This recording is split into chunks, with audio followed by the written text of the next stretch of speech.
आज हम आपको लेकर चलेंगे भक्ति, प्रेम और समर्पण की ऐसी यात्रा पर जो समय और सीमाओं से परे है। यह कहानी है एक राजकुमारी की, जिसने सांसारिक सुखों और राजमहलों को त्याग कर अपना सब कुछ श्री कृष्ण के चरणों में समर्पित कर दिया। यह कहानी है भक्त शिरोमणि मीराबाई की। मीराबाई का नाम सुनते ही हमारे मन में एक ऐसी छवि उभरती है जिसमें पूर्ण समर्पण, प्रेम और त्याग की अद्भुत शक्ति दिखाई देती है।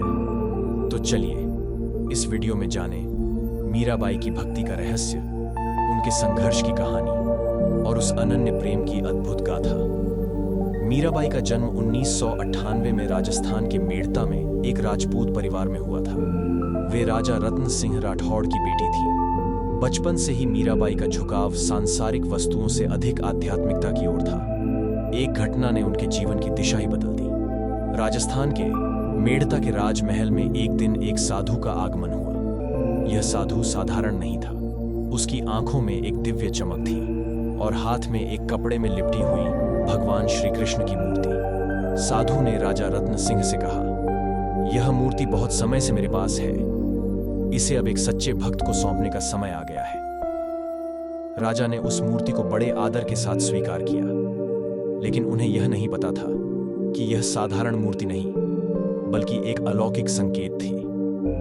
उस समय मीराबाई अपने दोस्तों के साथ महल के आंगन में खेल रही थी। खेलते खेलते उनकी नजर साधु पर पड़ी। मीराबाई के बाल मन को उस साधु में कुछ अलग, कुछ दिव्य दिखाई दिया। वे अपनी सहेलियों के खेल को छोड़कर साधु के पास पहुंची। साधु ने जब कपड़े से उस मूर्ति को निकाला तो मीराबाई की नजरें उस पर थम गईं। श्री कृष्ण की वह छोटी सी मूर्ति जो अपनी मोहक मुस्कान और बांसुरी के साथ खड़ी थी, मीराबाई को सम्मोहित कर गई। मीराबाई ने उत्सुकता से पूछा, यह कौन है? साधु मुस्कुराए और बोले, यह श्री कृष्ण है, भगवान का साकार रूप। यह प्रेम और भक्ति का प्रतीक है।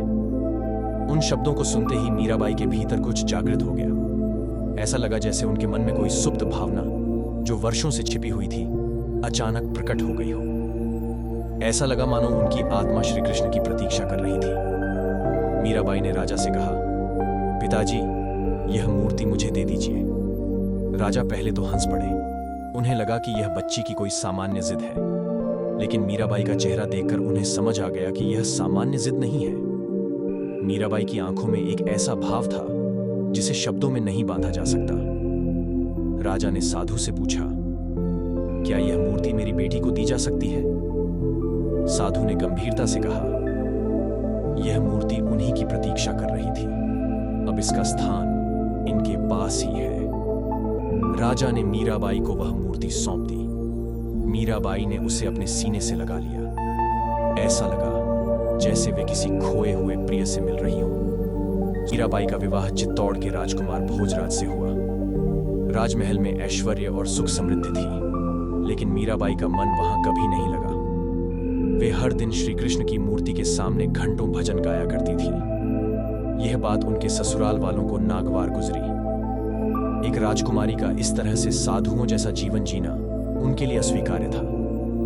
मीराबाई पर कई बार दबाव डाला गया कि वे अपने भक्ति मार्ग को छोड़ दें और राजकुमार भोजराज के साथ सांसारिक जीवन जिए। लेकिन मीराबाई का जवाब सरल और स्पष्ट था, मैं कृष्ण की हूं और कृष्ण मेरे हैं। यह बंधन जन्म जन्मांतर का है। मीराबाई की भक्ति केवल उनके गीतों और कविताओं में झलकती थी।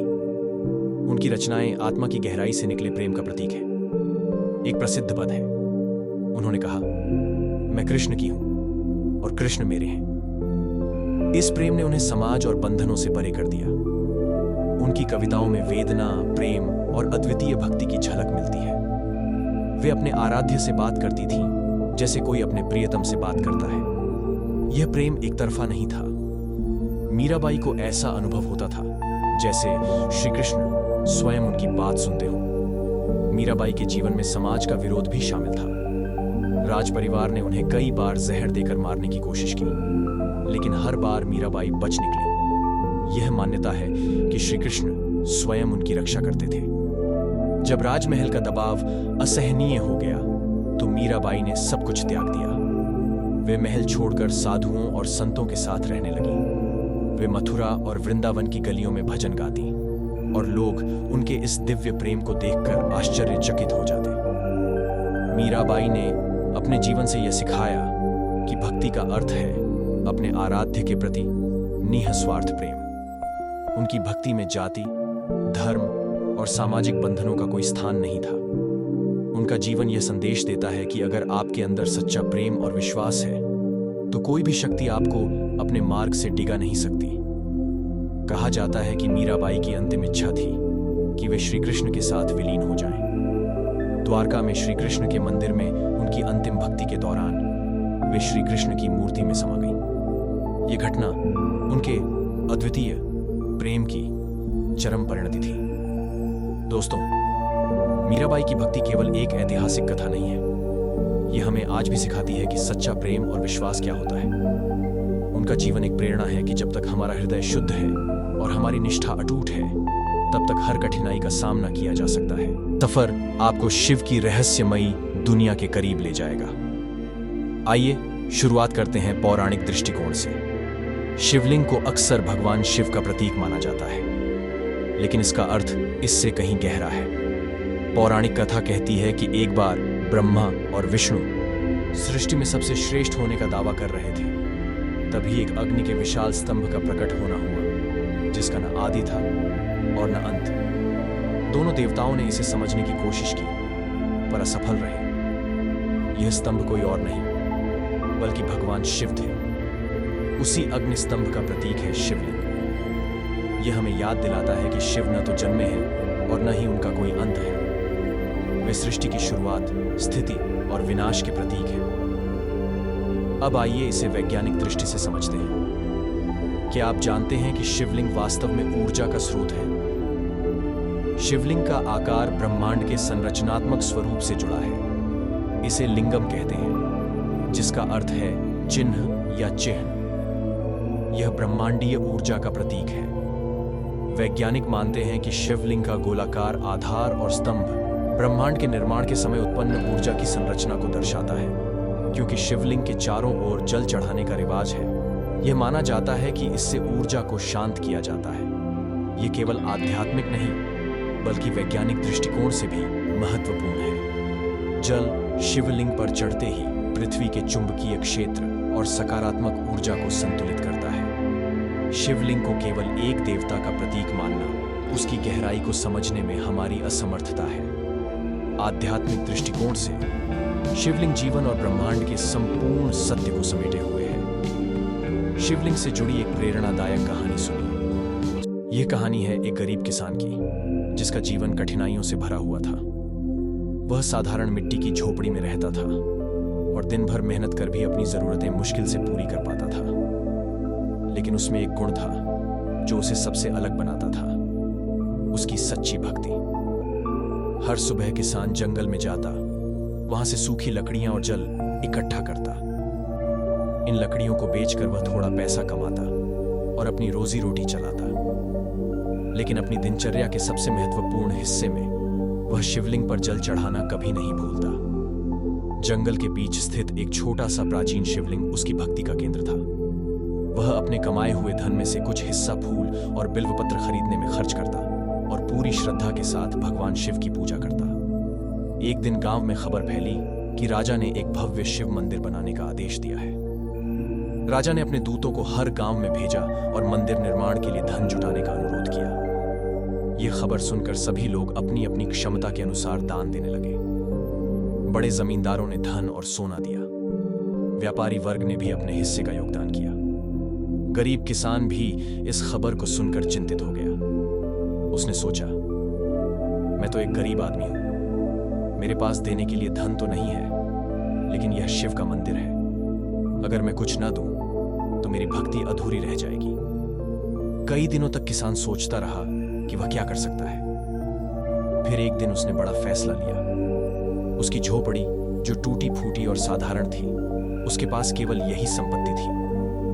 उसने अपनी झोपड़ी का एक हिस्सा बेच दिया और जो धन मिला उसे मंदिर निर्माण के लिए समर्पित कर दिया। जब उसने राजा के दूत को वह धन सौंपा तो दूत ने कहा, तुम जैसे गरीब आदमी ने इतना बड़ा बलिदान दिया है, तुम्हारी भक्ति अद्भुत है। उसी रात जब किसान गहरी नींद में था, उसे सपना आया। भगवान शिव स्वयं उसके सामने प्रकट हुए।